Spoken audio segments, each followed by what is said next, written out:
Meie tänases meistrinurgas võtame taas teemaks riiuli valmistamise, kuid seekord mitte niivõrd riiuli valmistamist ennast, kuivõrd valmistaks ühe abivahendi või tarviku, mis on vaja riiuli tegemiseks ja just riiuli kokku tüübeldamisel. Seepärast, et Puumarket teab, mis ta siia toodetele kirja paneb ja tee ise. See on märk sellest, et väga paljud inimesed ostavad siit materjali selleks, et teha endale ise siis riiulit, mööblit ja mida muud. Nii et riiul ja rakis tüübeldamiseks.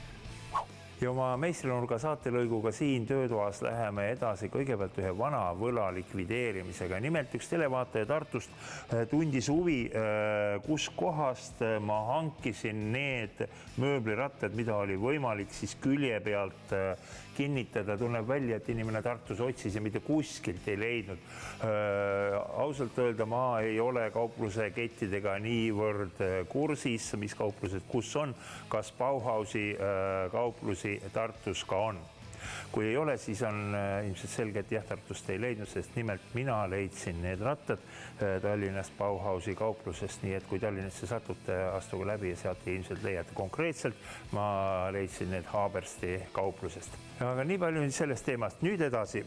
Ma usun, et nii nagu ma juba Puumarketis mainisin, väga paljud teist on ise endale kodus mööblit valmistanud ja üks parimaid minu meelest puitmööbli tegemiseks on see liimpuitkilp. Nimelt nüüd neid kahte mööblidetaili on võimalik ühendada omavahel. See kõige lihtsam variant, paneme kruvidega siit kinni, aga mis seal salata, nägus see ühendus ei ole. Teine vanem variant on see, kui me teeme tüübelühenduse. Ja tüüblitega on üks selline väikene mure, et kuidas me teeme need märke täpselt õigesse kohta, et see auk on siin keskel, nii nagu ta olema peab ja et see auk satub ka siia servast täpselt nii kaugele, kui ta olema peaks, et me pärast, kui me detailid paika paneme, et nad tõepoolest jäävad näete niimoodi servaga ja nad ei ole kuidagi sedapidi nihkes ja nad ei ole ka sedapidi nihkes kuskile vasakule paremale. Ühesõnaga, me vajame mingit märkimisseadet või veel parem rakist, millega kohe märkida ja ka aukusid puurida. Mul on siin üks selline väikene vigur olemas ja ma tahaksin paar sammu teile lihtsalt näidata, kuidas ma seda valmistasin. Kõigepealt vineer ja ma võtsin ta mõõtudeks laiuse 8 sentimeetrit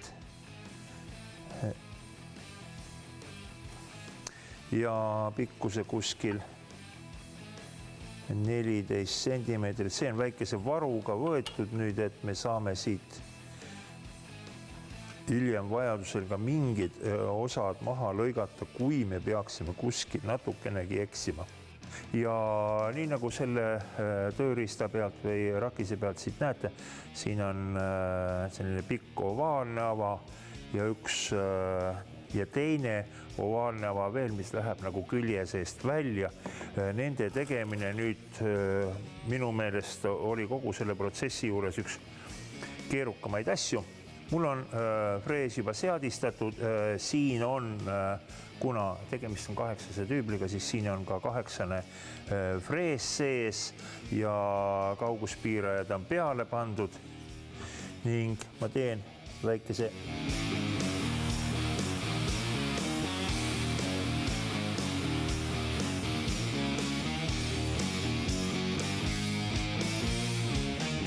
nii. Tegelikult meil jäävad nüüd veel vaid puurida augud siia ja siia, kus juures need 2 auku on nüüd 8 millised, see tähendab tüübli läbimõõtu ja üks ava siin keskel on 10 millimeetrit, see on selle mööbli mutri ültsi läbimõõdus. Ma ei hakka neid praegu puurima, ma näitan siin selle mul valmis töö peal, kuidas see asi toimib. Võtan siit tiibmutri välja, kõik need tarvikud on kaupluses saadaval. Nii et tee vaid õiged valikud. Ja näete, mul on see mööbelmutter on siia sisse pressitud.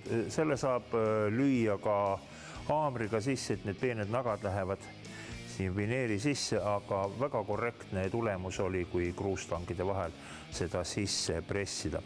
Need tüüblid paneme nad avadesse siia sisse ja näete, kuna see mutter ulatab nüüd natukene siit pinnast välja, siis hea on koksata need tüübli otsad ka välja, et ta oleks pärast hiljem, kui ta peab pinna peale toitumist, oleks nagu kindlalt paigas. Ja nüüd järgmine teema, me peame siia augud sisse saama, nii et nad oleksid täpselt keskel. Ma panen tüübli augud kuskil 3,5 sentimeetrit servadest. 2, 3,5, nii tuleb siia. Ja nüüd võtame selle rakise, mis meil on valmis.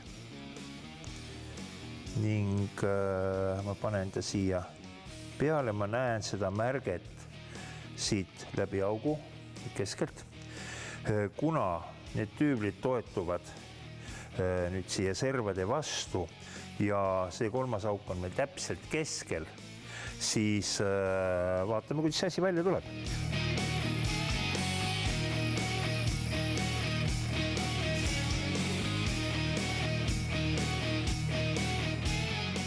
Selliselt. Ja nüüd on meil vaja peale märkida teisele kilbile need täpsed tüüblite asukohad.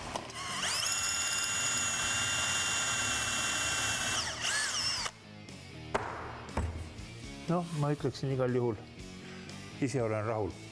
Niisiis, kui plaanite omale mingit väikest mööbli tegemist, siis tunnistan ausalt, mul läks aega umbes paar tundi selle rakise tegemiseks, kui ta on olemas, siis kõik teised tööd lähevad oluliselt lihtsamalt.